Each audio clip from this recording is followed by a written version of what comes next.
जय जय रघुबीर समर्थ। जय जय जय रघुवीर जय समर्थ। रघुबीर समर्थ। विचार करा, आपला मोबाईल 10% आला की आपली कशी धावपळ उडते. चार्जर शोधायला आपण घरभर फिरतो, पण विचार करा, जेव्हा आपलं मन लो बॅटरीवर असतं तेव्हा आपण काय करतो? तर आपण फक्त शांतपणे मोबाईलवर रील स्क्रोल करत बसतो, बरोबर ना? आजच्या या सुपरफास्ट जगात आपण सर्व काही अगदी अपडेट ठेवलंय, फक्त एका गोष्टीला सोडून, ते म्हणजे आपलं मन. 350 वर्षांपूर्वी जेव्हा इंटरनेट नव्हतं, तेव्हा समर्थ रामदास स्वामींनी आपल्या मनाला 100% चार्ज करण्याची एक कमाल पद्धती सांगितली होती. ती म्हणजे मनाचे श्लोक. तर हे श्लोक म्हणजे 350 वर्षांपूर्वी लिहून ठेवलेलं, पण आजही आपल्या तितकंच उपयोगी पडणारं मानवी मानसशास्त्राचं सर्वात बेस्ट मॅन्युअल आहे. चला तर मग आज स्वतःच्याच मनाशी नव्याने मैत्री करूया. आज आपण याच ज्ञानसागरातील पहिल्या 10 श्लोकांचे मोती वेचणार आहोत. मला खात्री आहे की हा व्हिडिओ संपेपर्यंत हे विचार केवळ तुमच्या कानांवर पडणार नाही, एक आश्वासक हास्य आणि जगण्यासाठी एका नव्या उमेदीची संजीवनी नक्कीच देऊन जातील. हा व्हिडिओ वेळेने कदाचित थोडा मोठा वाटू शकेल, पण स्वतःच्याच अंतर्मनाशी संवाद साधण्यासाठी दिलेला हा वेळ तुमच्या आयुष्यात खऱ्या अर्थाने एक सुंदर आणि सकारात्मक क्रांती घडवून आणेल. आणि हो मंडळी, आजपासून आपण एक नवीन आणि सुंदर गोष्ट सुरू करत आहोत. आजचा हा विषय आपण नुसता ऐकून विसरणार नाहीयेत, म्हणून या प्रवासात मी मध्ये मध्ये तुम्हाला काही सोपे प्रश्न विचारेन. पाहूया कोण त्यांची अचूक उत्तरे मला कमेंट्समध्ये देतंय. तसेच व्हिडिओच्या अगदी शेवटी आपण एक 5 प्रश्नांची छोटीशी क्विज घेणार आहोत, जेणेकरून आज आपण जे काही शिकलो ते आपल्या कायम लक्षात राहील. चला तर मग आपल्याच मनाच्या या अनोख्या प्रवासाला सुरुवात करूया. गणाधीश जो ईश सर्वा गुणांचा, मुळारंभ आरंभ तो निर्गुणाचा. नमो शारदा मूळ चत्वार वाचा, गमू पंथ आनंत या राघवाचा. तर आपल्या भारतीय संस्कृतीत कोणत्याही मंगल कार्याची सुरुवात आपण बाप्पाच्या स्मरणानेच करतो. समर्थ रामदास स्वामींनीही याच सुंदर परंपरेचा धागा पकडला आहे. ते पहिल्यांदा गणाधीश म्हणजेच सर्व गुणांच्या आणि बुद्धीच्या स्वामीला, आपल्या गणरायाला नमन करतात, आणि त्यानंतर शारदा म्हणजेच वाणीची, आपल्या शब्दांची देवता असणाऱ्या सरस्वती मातेचे आशीर्वाद घेतात. या पहिल्याच श्लोकातून समर्थ आपल्याला एक अत्यंत प्रगल्भ असा लाईफ लेसन देतात. तो म्हणजे आयुष्यात कोणत्याही नव्या पर्वाची सुरुवात करताना जर तुमच्या विचारांमध्ये स्थिरता आणि तुमच्या बोलण्यात स्पष्टता असली, तर ध्येयाकडे जाणारा तो आनंद पंथ म्हणजेच यशाचा मार्ग आपोआप सोपा आणि प्रकाशमान होतो. मना सज्जना भक्ती पंथेची जावे, तरी श्री हरी पाविजे तो स्वभावे. जनी निंद्यते सर्व सोडून द्यावे, जनी वंद्यते सर्व भावे करावे. तर आधुनिक मानसशास्त्रात ज्याला आपण पॉझिटिव्ह अफर्मेशन्स किंवा माइंड प्रोग्रामिंग म्हणतो, त्याचा हा जगातला सर्वात सुंदर आणि प्राचीन नमुना आहे. इथे समर्थ मनाला अरे चंचल मना किंवा अरे वेड्या असं न रागावता मना सज्जना अशी अत्यंत सकारात्मक आणि गोड हाक मारतात. तुम्ही तुमच्या मनाला जशी सवय लावाल तसं ते घडत जातं. माझं मन मुळातच खूप चांगलं आणि सज्जन आहे, हे जेव्हा आपण स्वतःला वारंवार सांगतो, तेव्हा तेच पॉझिटिव्ह प्रोग्रामिंग आपल्या वागण्यातून दिसू लागतं. पुढे ते सांगतात की ज्या वाटेवर चालल्याने इतरांना त्रास होतो, ज्या गोष्टीतून नकारात्मकता वाढते, अशा निंद्य गोष्टींचा कोणताही विचार न करता त्याग करा, आणि या उलट ज्या कृतीतून इतरांच्या आयुष्यात आनंद येतो, अशी समाजासाठी वंदनीय असणारी सत्कर्मे अत्यंत भावपूर्ण अंतःकरणाने करा. तर आजच्या या ओव्हर इन्फॉर्मेशनच्या गोंधळात नेमकं काय करावं यापेक्षा काय करू नये हे ज्याला समजलं तोच खऱ्या अर्थाने जिंकला. हाच तो जीवनातला सर्वात मोठा स्मार्टनेस आहे. अशा या स्वच्छ आणि सकारात्मक वाटेवरून आपण चालत राहिलो तर आयुष्यात आंतरिक शांती आणि यश अगदी सहजपणे चालून येतं. आणि मंडळी, यावरूनच मला तुम्हाला विचारायचं आहे आपला आजचा पहिला प्रश्न. समर्थांनी सांगितलंय की जनी निंदते सर्व सोडून द्यावे, म्हणजे चुकीच्या गोष्टी सोडून द्या. तर मला सांगा, आजच्या या सोशल मीडियाच्या आणि धावपळीच्या जगात अशी कोणती एक सवय किंवा गोष्ट आहे जी आपण सर्वांनी आजच्या आज सोडून दिली पाहिजे असं तुम्हाला वाटतं? तुमचं उत्तर खाली कमेंट करून नक्की सांगा. ज्याच्या कमेंट्सला सर्वात जास्त लाईक्स मिळतील तो असेल आपला आजचा विनर, आणि त्याचं उत्तर मी पुढच्या व्हिडिओमध्ये स्क्रीनवर नक्की दाखवेन. बघूया कोणाचं उत्तर सर्वात जास्त लोकांना रिलेट होतंय. प्रभाते मनी राम चिंतित जावा, पुढे वैखरी राम आधी वदावा, सदाचार हा थोर सांडून येतो, जनी तोची तो मानवी धन्य होतो. तर आजकाल आपली सकाळ कशी होते? तर अलार्म बंद करायचा आणि थेट व्हॉट्सअप किंवा सोशल मीडियाचे नोटिफिकेशन्स चेक करायचे, म्हणजेच आपला दिवस सुरू होतो तोच मुळी जगाच्या गोंधळाने. पण समर्थ इथे आपल्याला जगातील सर्वात पॉवरफुल मॉर्निंग रुटीन देतात. ते सांगतात, सकाळी उठल्याबरोबर मनात एका सकारात्मक आणि पवित्र ऊर्जेचं, रामाचं चिंतन करा, आणि त्यानंतर मुखातून पहिला शब्द अतिशय मंगल आणि ईश्वराचा असावा. दिवसाची पहिलीच फ्रिक्वेन्सी जर अशी पॉझिटिव्ह सेट झाली तर तुमचा संपूर्ण दिवस आपोआपच शांत आणि सुंदर जातो. पुढे समर्थ सदाचाराचे महत्त्व सांगतात. तर श्रीमद भगवद्गीतेच्या 16व्या अध्यायात भगवान श्रीकृष्णांनी माणसाच्या ज्या दैवी संपत्ती, डिवाइन क्वालिटीज बद्दल सांगितलं आहे तोच हा सदाचार. समर्थ म्हणतात की हा सदाचार म्हणजेच तुमचं प्रामाणिक आणि शुद्ध वागणं. हा तुमचा जगातला सर्वात मोठा पर्सनल ब्रँड आहे.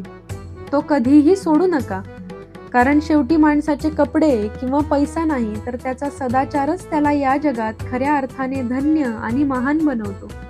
मना वासना दुष्ट कामान ये रे, मना सर्वथा पाप बुद्धी नको रे, मना धर्मता नीती सोडू नको हो, मना अंतरी सार विचार राहो. आता आपण चौथ्या श्लोकाकडे आलो आहोत, पण त्याआधी मला तुम्हाला एक अगदी प्रामाणिक प्रश्न विचारायचा आहे. कधी कधी आयुष्याच्या रेसमध्ये शॉर्टकट मारून किंवा एखाद्याला थोडं साईडला करून पुढे जाण्याचा मोह आपल्याला होतोच ना. त्याने माझ्यासोबत असं केलं, मग मी पण तसंच वागणार, असा विचार मनात येतोच, बरोबर? जर असं कधी होत असेल तर समर्थांचा हा चौथा श्लोक यासाठीच आहे. इथे समर्थ आपल्याला आपल्याच विचारांचं स्टिअरिंग व्हील म्हणजेच सेल्फ कंट्रोल स्वतःच्या हातात घ्यायला शिकवतात.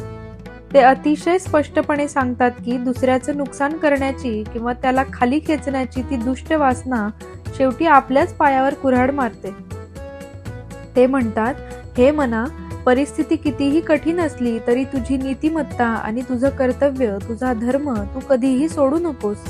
जे खरं आहे, जे शाश्वत आहे, त्याचाच सार विचार हृदयात जतन कर. थोडक्यात सांगायचं तर आयुष्यात कितीही मोठी वादळे आली तरी ज्या झाडाची मुळे जमिनीत खोलवर रुजलेली असतात ते झाड कधीच उन्मळून पडत नाही. हा सार विचार म्हणजेच आपली ती मुळे आहेत. बाहेरची परिस्थिती कितीही बदलू देत, पण तुमची आतली व्हॅल्यू सिस्टीम आणि तुमची तत्वे नेहमी अढळ असली पाहिजेत. आजकाल द सिक्रेट किंवा लॉ ऑफ अट्रॅक्शन या विषयांवर जगभरात हजारो पुस्तके लिहिली जात आहेत. मॅनिफेस्टेशन हा आजच्या काळातला अत्यंत परवलीचा आणि ट्रेंडिंग शब्द आहे.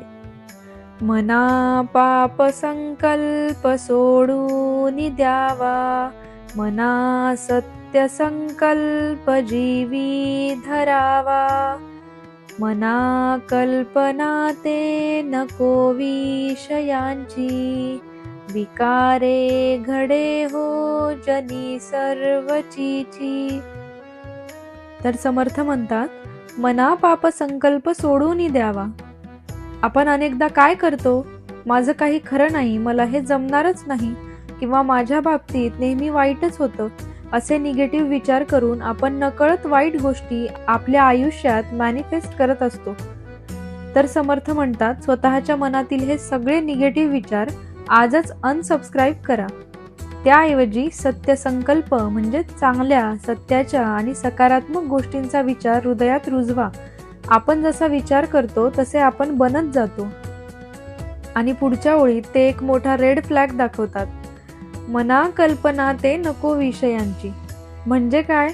तर फक्त पैसा, गाडी, बंगला आणि दिखावा या भौतिक सुखांच्याच विचारात अडकून पडू नका. जेव्हा हा हव्यास विकार बनतो ना, तेव्हा माणसाकडून चुकीची कामं घडतात आणि समाजात त्याची बदनामी होते. म्हणूनच फक्त खोट्या सक्सेसच्या मागे धावण्यापेक्षा आयुष्यात खऱ्या समाधानाचा पासवर्ड शोधायला शिका. आता आपण पहिल्या 5 श्लोकांचा टप्पा पार केला आहे आणि या 5व्या श्लोकात आपण मॅनिफेस्टेशन आणि सत्य संकल्प बद्दल किती भारी गोष्ट शिकलोत ना. यावरूनच येतोय आपला आजचा दुसरा प्रश्न. मला सांगा, सध्या तुम्ही तुमच्या आयुष्यात अशी कोणती एक पॉझिटिव्ह गोष्ट, एखादं स्वप्न किंवा एखादी चांगली सवय मनापासून मॅनिफेस्ट करत आहात? तुमचा तो संकल्प काय आहे ते खाली कमेंट करून नक्की सांगा. बघूया कोणाचं मॅनिफेस्टेशन आणि विचार सर्वात प्रेरणादायी आहे. आपण आजकाल नेहमी म्हणतो ना की माझ्या आजूबाजूला खूप टॉक्झिक लोक आहेत किंवा माझे खूप हेटर्स आहेत. पण समर्थ रामदास स्वामी इथे आपल्याला एक आरसा दाखवतात. ते सांगतात, आपले खरे शत्रू बाहेर जगात नाहीत, तर ते आपल्याच आत लपलेले आहेत, ज्यांना आपण षड्रिपू म्हणतो. नको रे मना क्रोध हा खेदकारी, नको रे मना कामना ना विकारी, नको रे मना लोभ हा अंगीकारू, नको रे मना मत्सरू दंभ भारू. तर या श्लोकात समर्थ आपल्याला आपल्या मनाचं डिक्लटरिंग म्हणजेच मनाची स्वच्छता करायला शिकवतात. ते म्हणतात, कायम दुःख देणारा आणि स्वतःलाच जाळणारा राग, क्रोध, कोणत्याही गोष्टीची अतिहाव म्हणजे लोभ, दुसऱ्याची प्रगती पाहून होणारा मत्सर आणि खोटा अहंकार किंवा शो ऑफ, दंभ, हे सगळे विकार म्हणजे नक्की काय आहेत माहितीये? तर व्हिडिओच्या सुरुवातीला आपण जे मोबाईलच्या बॅटरीचं उदाहरण पाहिलं होतं ना, हे विकार म्हणजे तुमच्या मनाच्या बॅकग्राऊंडला चालणारे अनावश्यक ॲप्स आहेत. तुम्ही काम दुसरंच करत असता, पण हे ॲप्स गुपचूप तुमची सगळी पॉझिटिव्ह एनर्जी आणि मानसिक शांती खाऊन टाकतात. म्हणूनच समर्थ सांगतात, जोपर्यंत तुम्ही मनावरचं हे अहंकाराचं आणि मत्सराचं ओझं हा भार अनइन्स्टॉल करत नाही, तोपर्यंत तुमचं मन खऱ्या अर्थाने शांत आणि हॅप्पी होऊच शकत नाही. चला तर मग आजच आपल्या मनाची ही स्पेस क्लिअर करूया. आजचा काळ असा आहे की जिथे कोणी आपल्याला एक शब्द बोलला तर आपण त्याला लगेच 4 शब्द सुनावतो. आपली रिॲक्शन एका सेकंदात येते. पण इथेच समर्थ आपल्याला मानवी मानसशास्त्राचा आणि इमोशनल इंटेलिजन्सचा एक अत्यंत भारी धडा देतात. मना श्रेष्ठ धारिष्ठ जीवी धरावे, मना बोलणे नीच शोषित जावे, स्वये सर्वदा नम्र वाचे वदावे, मना सर्व लोकांसी रे नीववावे. तर समर्थ म्हणतात, मना श्रेष्ठ दारिष्ठ जीवी धरावे. म्हणजे काय?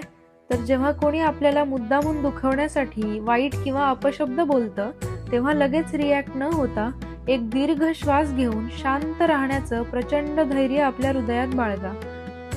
याचा अर्थ असा अजिबात नाही की तुम्ही अन्याय सहन करा किंवा दबून राहा. तर याचा अर्थ असा आहे की कोणाच्या तरी क्षुल्लक बोलण्यावरून तुमचा मौल्यवान वेळ आणि तुमची पीस ऑफ माइंड वाया घालवू नका. आयुष्यात स्वतःचे बॅटल्स हुशारीने निवडायला शिका. आणि पुढे ते किती सुंदर सांगतात पहा, स्वये सर्वदा नम्र वाचे वदावे, मना सर्व लोकांसी रे नीववावे. समोरचा माणूस कितीही टॉक्झिक असला किंवा रागात असला तरी तुम्ही मात्र स्वतःची लेवल न सोडता नम्र शब्दातच बोला. तुमची ही शांतता आणि तुमचं हे गोड वागणं इतकं पॉवरफुल असू द्या की समोरच्या माणसाच्या रागाची आगही तुमच्या नम्रतेच्या पाण्याने तिथेच शांत झाली पाहिजे. हाच खरा मनाचा मोठेपणा आहे. देहे त्यागिता कीर्ती मागे उरावी, मना सज्जना हेची क्रिया धरावी. मना चंदनाचे परित्वा झिजावे, परी अंतरी सज्जनानी ववावे. तर संपूर्ण मनाचे श्लोक या ग्रंथातील हा माझा सर्वात लाडका आणि हृदयाच्या सर्वात जवळचा श्लोक आहे. आज आपण सर्वजण केवळ सक्सेस मिळवण्याच्या मागे धावतोय, पण स्वतःची लिगसी, आपला वारसा मागे सोडण्याबद्दल आपण किती जण विचार करतो? खऱ्या अर्थाने जगणं कशाला म्हणतात, याचं सर्वात सुंदर उत्तर समर्थ या श्लोकात देतात. ते म्हणतात, देहे त्यागिता कीर्ती मागे उरावी. एक ना एक दिवस हा देह तर नष्ट होणारच आहे, हे त्रिकालाबाधित सत्य आहे. पण जेव्हा आपण हे जग कायमचे सोडून जाऊ तेव्हा मागे काय उरलं पाहिजे? आपला बँक बॅलन्स? नाही, तर मागे उरली पाहिजे ती आपली कीर्ती, आपली सत्कार्ये आणि लोकांनी आपल्याबद्दल काढलेली एक प्रेमाची गोड आठवण. त्यासाठी समर्थांनी चंदनाचं किती सुरेख उदाहरण लिहिलंय पहा. मना चंदनाचे परित्वा झिजावे. चंदनाचं लाकूड स्वतः झिजतं, स्वतःला घासून घेतं, पण तरीही ते जगाला फक्त आणि फक्त सुगंध आणि शीतलताच देतं. अगदी तसंच केवळ स्वतःच्या स्वार्थासाठी जगण्यापेक्षा समाजासाठी आणि दुसऱ्यांच्या भल्यासाठी आपण थोडं तरी उपयुक्त ठरलं पाहिजे. नुसतं स्वतःपुरतं जगून आयुष्य संपवणं म्हणजे लाईफ नाही, तर जाताना कोणाच्या तरी आयुष्यातला सुगंध आणि कोणाच्या तरी चेहऱ्यावरची स्माईल बनून जाणं हेच खऱ्या अर्थाने जगणं आहे. नको रे मना द्रव्य ते पुढिलांचे, अति स्वार्थ बुद्धी नुरे पापसाचे.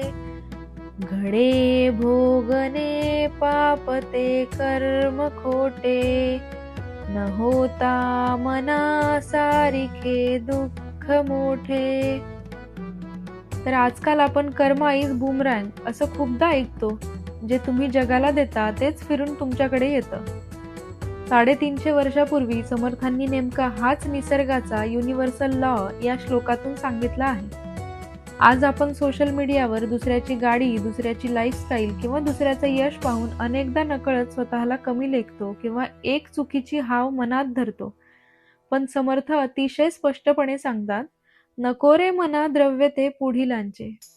दुसऱ्याच्या कष्टाच्या किंवा दुसऱ्याच्या वाट्याच्या संपत्तीची आणि यशाची कधीही हाव धरू नका. ते म्हणतात, अतिस्वार्थ बुद्धी नुरे पापसाचे.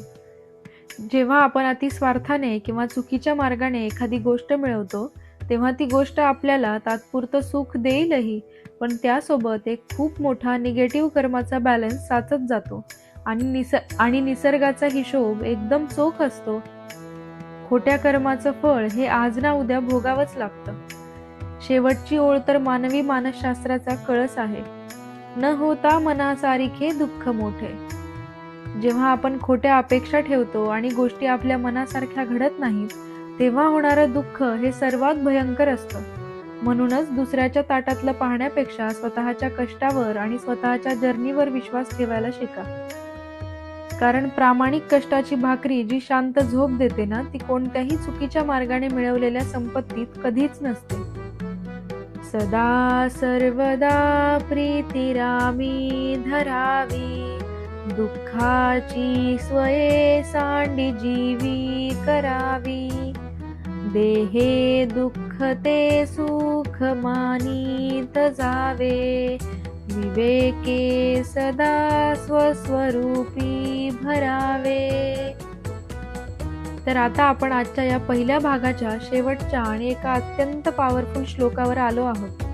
आयुष्यात जेव्हा सगळीकडून निराशा येते आणि आपण पूर्णपणे थकून जातो तेव्हा हा श्लोक एका संजीवनीसारखं काम करतो.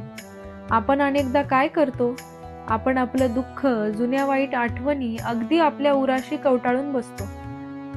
पण समर्थ इथे आपल्याला जगातील सर्वात भारी कला म्हणजेच द आर्ट ऑफ लेटिंग गो शिकवतात. ते म्हणतात, दुःखाची स्वये सांडी जीवी करावी.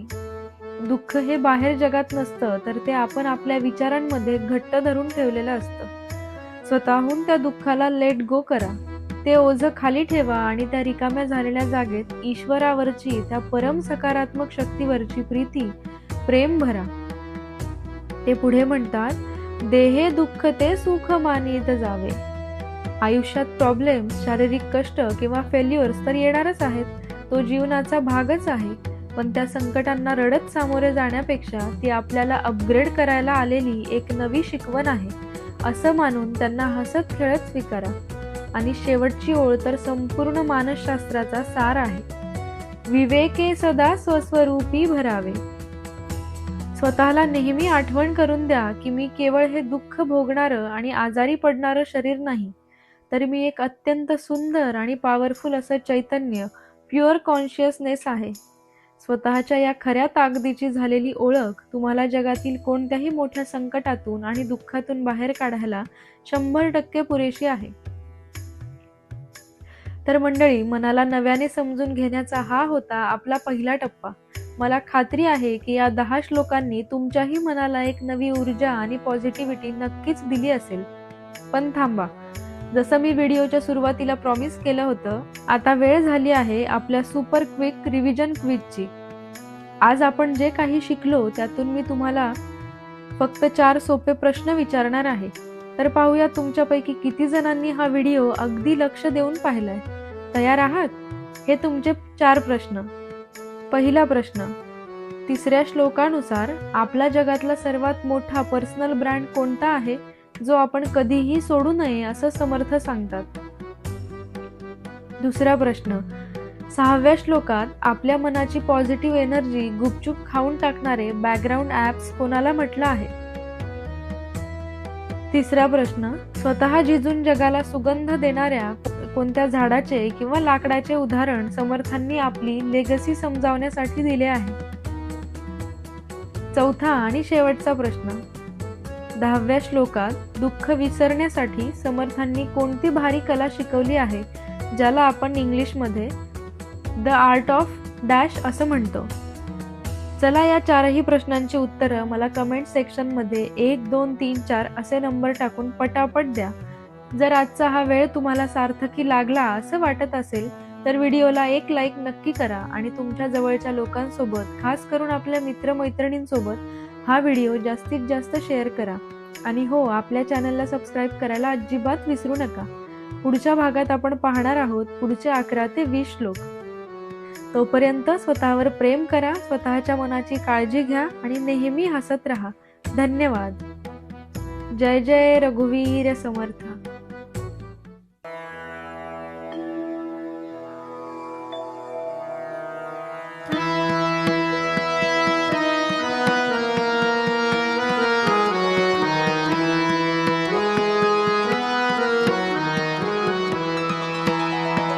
जय जय रघुबीर समर्थ. जय जय रघुबीर समर्थ. जय जय रघुबीर समर्थ. जय जय रघुबीर समर्थ. जय जय रघुबीर समर्थ.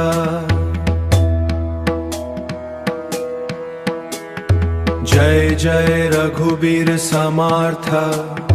जय जय रघुबीर समर्थ समर्थ.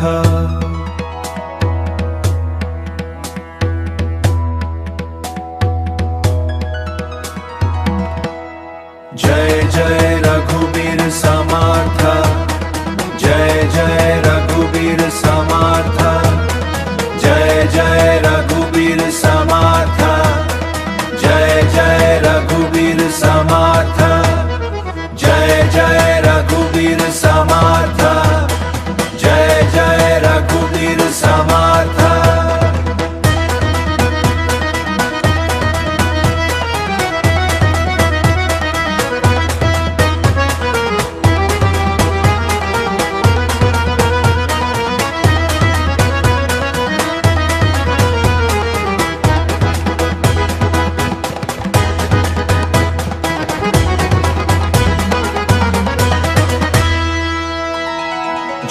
जय रघुबीर समर्थ, जय जय रघुबीर समर्थ, जय जय रघुबीर समर्थ, जय जय रघुबीर समर्थ, जय जय रघुबीर समर्थ, जय जय रघुबीर समर्थ।